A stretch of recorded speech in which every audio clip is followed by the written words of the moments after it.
Oi. Pessoas, eu sou o professor Júlio Neto e hoje a gente vai estar estudando aí a classificação do relevo brasileiro. Bora lá? A proposta então é a gente falar sobre a classificação do relevo brasileiro. Pessoas, quando você olha para o relevo, você observa o quê? As diferentes formas da superfície da Terra. O homem resolveu olhar a superfície da Terra e dar nome para isso. Por exemplo, uma área muito alta, como é que você chama isso? Montanha. Uma área extremamente baixa, como é que você chama isso? Planície. Uma área que é alta e teoricamente plana, planalto. Assim como nós pensamos nos seres humanos também. Quando você encontra uma pessoa mais cheinha, você chama ela de gordinha. Quando você vê uma pessoa com altitude alta, você chama ela de alta. Então, teoricamente, o homem dá nome também para as pessoas de acordo com o seu relevo. É mais ou menos essa a ideia, ok? E nós tivemos no Brasil 3 autores aí que resolveram classificar o relevo brasileiro. Tivemos aí então Haroldo de Azevedo, Aziz Absaber e Jurandir Ross. E é através desses autores que a gente vai tentar falar da classificação do relevo brasileiro. Bora lá? Haroldo de Azevedo. Esse aqui é o Haroldo de Azevedo. Ele foi professor na USP na década de 40 e ele resolveu fazer a primeira classificação do relevo brasileiro. E como é que o Haroldo de Azevedo ele vai classificar o relevo do Brasil? Simplesmente pela diferença altimétrica, pela diferença de altura. Tudo aquilo que estava acima de 200 metros, para ele era planalto. E aquilo que estava abaixo de 200 metros, para ele era planície. Simples assim. Então olha o mapa aí da classificação dele. Você percebe que predominam os planaltos sobre as planícies. Eu quero que vocês observem aí 2 planaltos importantes. O planalto das Guianas, localizou aí, e o planalto central, popularmente chamado de planalto brasileiro. E de planície, Júlio? Observa aí a planície do Pantanal, a planície amazônica e a planície costeira. Essas são importantes estruturas do relevo brasileiro que você deve assimilar. Beleza?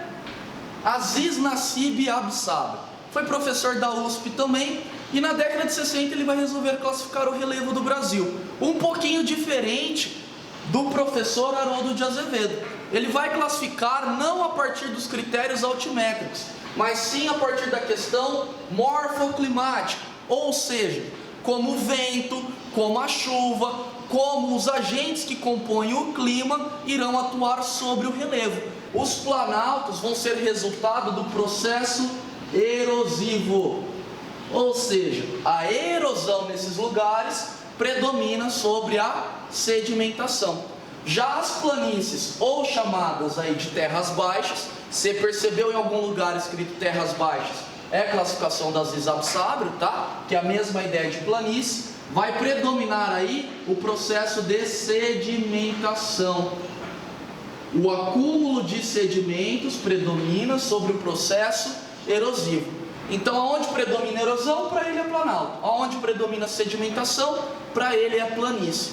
Perceba também que vai surgir novas estruturas de planalto. Bota o mapa aí do Aziz Absaber, que o pessoal vê. Vocês estão vendo aí então que além de aumentar a quantidade de planaltos, aqueles planaltos do Haroldo de Azevedo permanecem. Planalto das Guianas, o planalto central e também as planícies. Planícies e terras baixas da Amazônia, planície do Pantanal e planície costeira. Mas Júlio, não tem depressão? Não. Até o momento, os relevos do Brasil não tinham a classificação como depressão. Aonde vai surgir então as depressões? Aqui, ó, na classificação do professor Jurandir Ross. Aê, finalmente aparecem as tais das depressões, ok? Ô Mazega, você sabe como é que faz para chavecar uma mulher utilizando o relevo brasileiro? Você olha para ela e fala assim: olha, com esse relevo todo, você me tiraria da depressão. O professor Jurandir Ross vai ter a classificação mais recente do relevo brasileiro, tá? A mais atual aí, a mais moderna, porque ele vai fazer parte do projeto Radam Brasil, aquele projeto da ditadura militar de mapear o Brasil na questão de recursos minerais, na questão do relevo. O professor Jurandir Ross contou com recursos tecnológicos. diferente, por exemplo, que o Haroldo de Azevedo tinha, diferente do que o Aziz Absaber tinha. A classificação dele vai ser muito mais detalhada. Aqui surge então a ideia de depressão. Para ele, o que vai ser depressão? Ele vai perceber que vai ter estrutura no Brasil que não vai ser considerado nem planalto, nem planície. E aí ele vai chamar de depressão. O que é a depressão? São áreas mais baixas do que aquilo que eu tenho em torno. Quando você está com depressão, você não está para baixo? É a mesma ideia. Você sabe, por exemplo, o que as pessoas vão fazer no Planalto? Hã? Você sabe, Mazé? Não? As pessoas vão sair da depressão. Entendeu?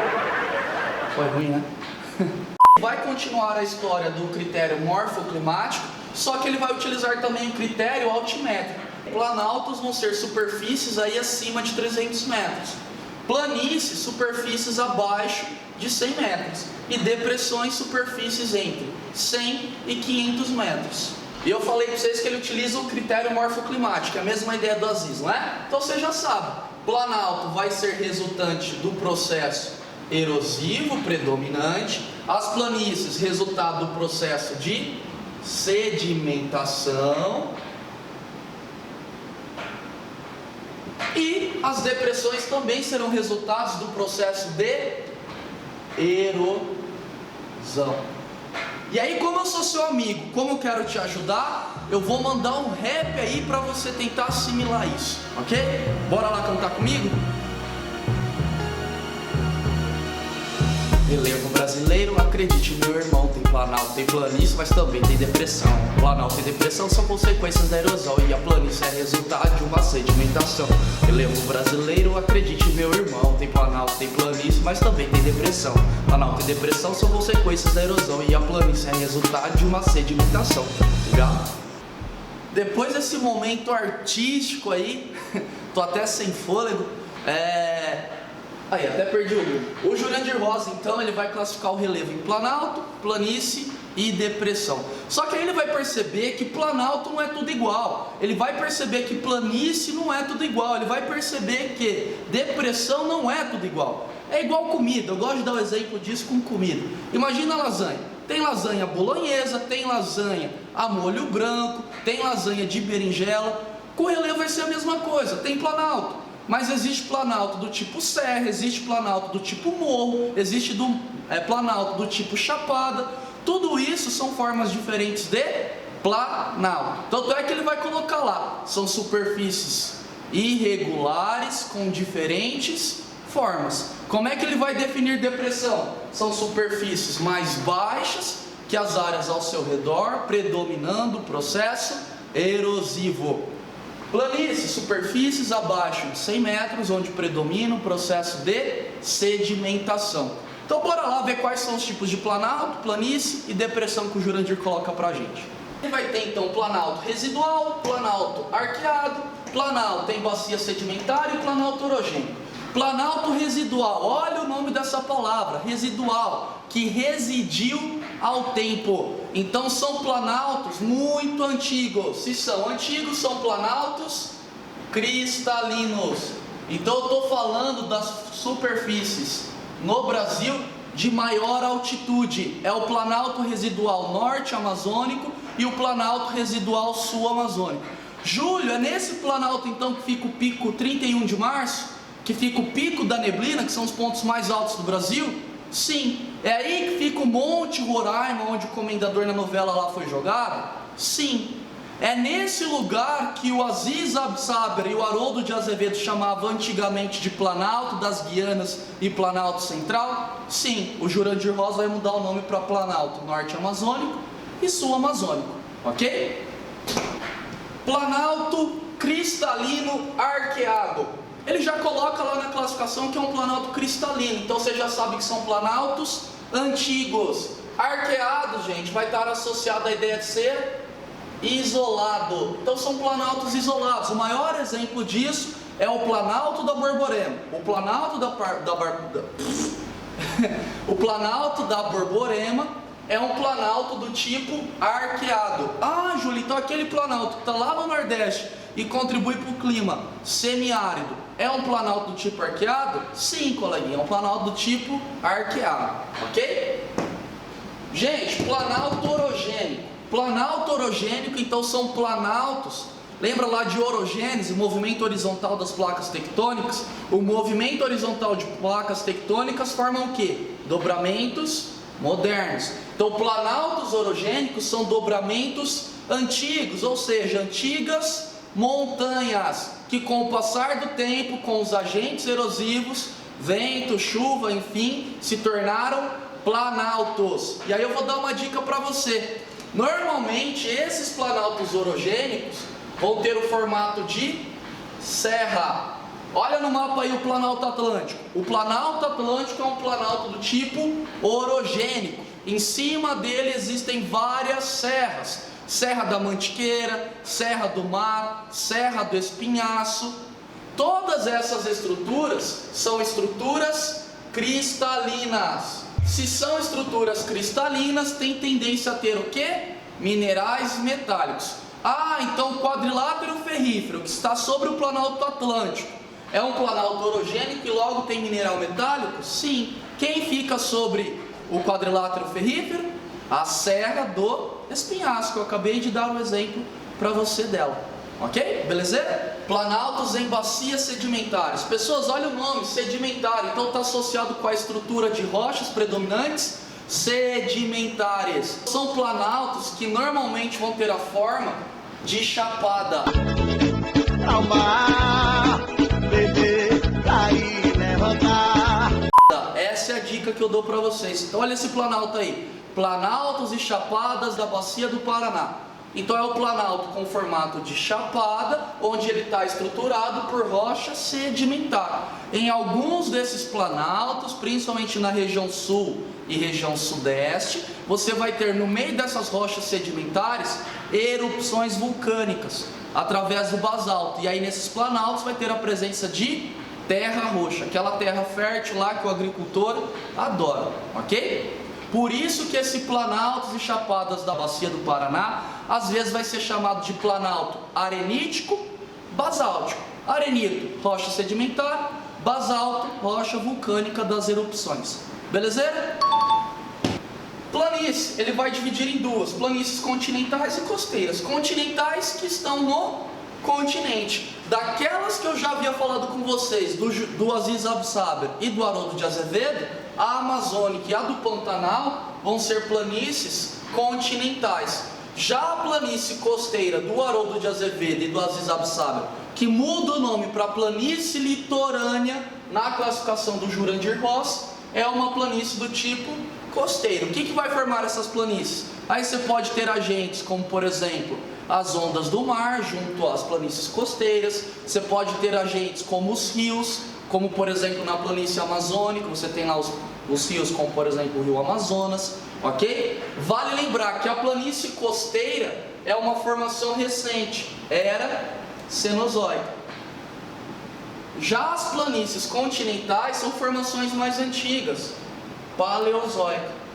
Então muitas vezes a planície que está na costa, a planície litorânea, não se formou ainda. Então é muito comum em algumas partes do litoral a gente encontrar falésias.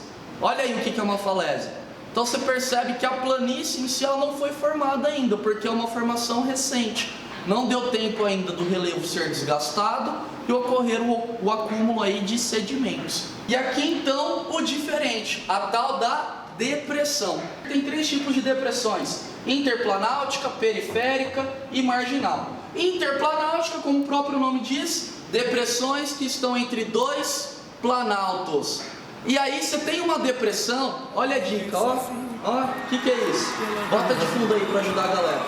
Sertanejo, né, gente? A depressão sertaneja, que ocorre lá no Nordeste, é uma depressão do tipo interplanáutica. Então o sertanejo literalmente dá depressão. Gosta, né? Já a depressão periférica vão ser depressões que estão na periferia de planaltos, principalmente de planaltos cristalinos. Olha o nome aí de uma depressão periférica.